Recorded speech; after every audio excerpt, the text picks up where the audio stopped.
Hello everyone, and welcome again to the show. I am your host, the one and the only proud 4%er, where I take my time to help you, my viewers, think outside of the 96% Democratic black voting box. Alright, all you 96%ers out there, let's get started. Today I am joined by a fellow and unabashed proselytizer of the right, and as well as a fellow 4%er. He is joining me here on stage to share with us what he considers a profound dynamic of the mindset of many whom we seek to rescue. My dear friend, welcome to the show.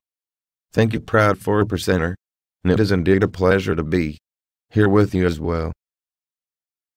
You recently read an article by one of our great thinkers on the right in one of his daily rant topics, titled, "It's All About Being Black." Is that correct? Yes, it is. The gentleman writes a poignant expose, revealing the true reason why our 96%er friends casted their vote for Obama this past November, as well as 4 years ago. And proud 4%er, in order to deliver the full impact of what this expositor graced his readers with, I will simply quote the entire article by memory. Wow, that is indeed impressive. Can't wait to hear what I am sure will be enlightening for all of our 96%er proselyte candidates today. Go ahead, my friend, let's hear it. Sure thing. He starts with, 1 month has passed since the election, and I continue to read and receive theories and complaints pursuant to why people voted for Obama. The most common opinion is that people voted for him because they wanted something for nothing.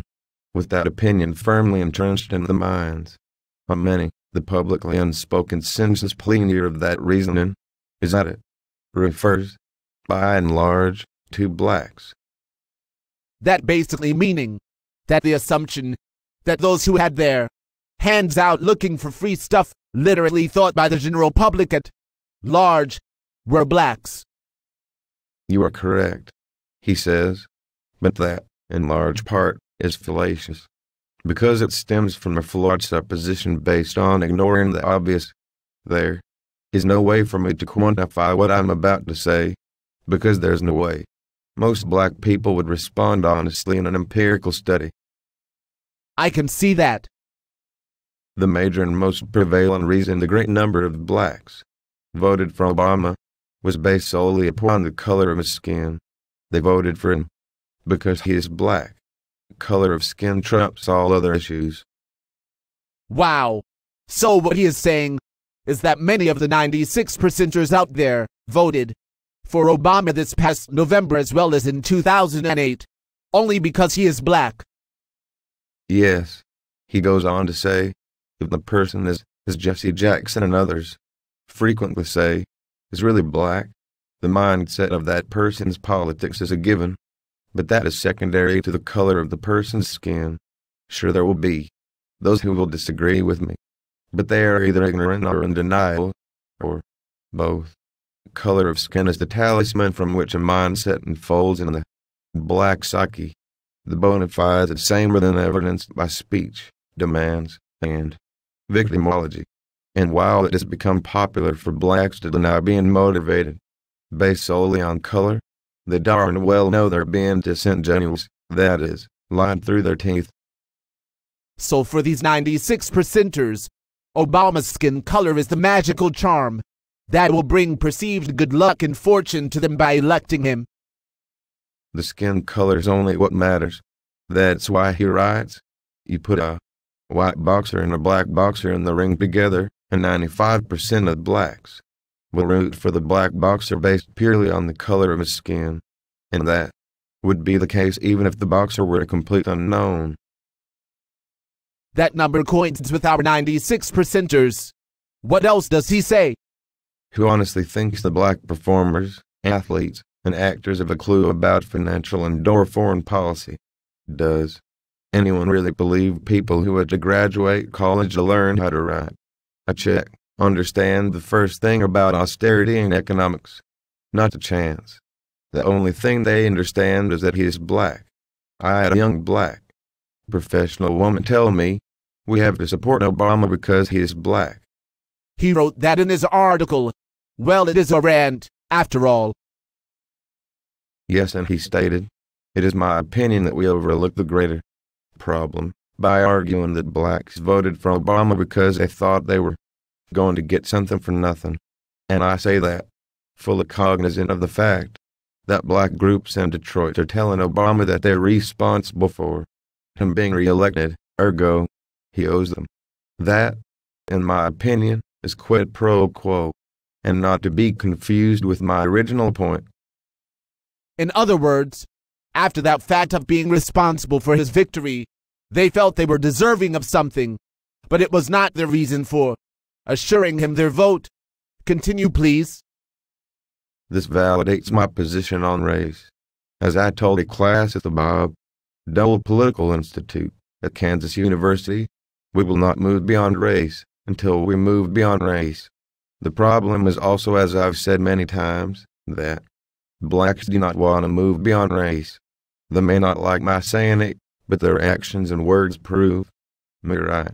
They do not like my saying that they cleave to victimology like a baby does its mother's breast, but at the very first hint of insult, real or perceived, their plaintive cries, "It's because I'm black." Are you hearing this, my 96% of friends? Race will always be an issue with you, until you, the 96%ers, move beyond race. Keep going. He laments, "It's tiresome making this point again and again, but it must be made until people begin to grasp it and modify their behavior in ways that oppose the retreat from modernity. Saying that Obama won because he promised to give them something is a silly and thoughtless waste of energy. Those advancing said nonsense. At the same time, they are asking how to get blacks to understand Republicans are better for them. Present a conflicted argument that's tantamount to a trapezist on a badly frayed wire. My friend, you and I know the difficulty of that task. Accusing these 96%ers of only wanting a handout is certainly not an effective method of proselytizing. I understand he had some thoughts on giveaways. Indeed he did. All politicians promise to appease their support groups with giveaways. Has everyone forgotten Bush's State of the Union messages? Have they forgotten Bush's compassionate conservatism, which was an amnesty giveaway to illegal aliens? Romney was pro-giveaway to college students. It is paramount that conservatives understand that if the truth upsets people, consider what fallacious condemnation does. He is right. Race mongering exists because there is a zeitgeist that gives credibility to it. The message must be that we are Americans, not hyphenations, and that the colors of America are red, white, and blue, not black. Yes, we know that race-mongering is the debased, intellectual, moral, and cultural climate of the last 50 years by the so-called black leaders and politicians. What is his view on this era of race-mongering? Well, he concludes with this: that is our battleground, because every time we capitulate, concede, and or embrace a position based on color of skin, the message that is sent forth is that blacks are different because of their skin color. That is a message that provides fertile ground for nefarious race hustlers to plant and harvest seeds of evil malcontent. And as long as the argument takes precedent, race will be the great divider and albatross around the neck of America. Wow, my fellow proud 4%er. Neither you nor I could have said it any better. The fact remains, though widely unknown, or better yet, unrealized among the vast 96% of blacks who blindly cast their vote, that America has indeed changed. And it is evidenced by the 2008 voting results, where the then Senator Obama was elected into the highest office of the land and placed into the position of being the most powerful man in the world, let alone the nation. And it was done by him receiving the largest number of popular votes in the country's history, while we as blacks only make up approximately 12% of the nation's population. Not to mention that in November this year, out of 120 million voters, 65 million Americans from all walks of life again re-elected him as their preferred commander-in-chief over us 58 million who thought someone else was better suited for the job. But my 96% of friends, that is the beauty of this greatest nation ever on God's green earth. Any last thoughts, my friend? Only that I would like for you 96%ers out there to know and understand it's time to awaken. Though there may indeed still be seeds of racism in this land, by far, it is the least of the factors centered on the challenges and struggles that many in the black community are facing. And if you continue to blindly follow those who need for you to be drowning in a sea of victimology, and like it or not, that is the philosophical construct of the left and the Democrat Party, the success you seek and deserve will remain a carrot on a string, seemingly in arm's reach, dangled subliminally in their good-intentioned mantra. We have come a long way, but we still have a long way to go. Perfectly stated as usual, my fellow proud 4%er. Well, folks, that's all the time I have in this segment.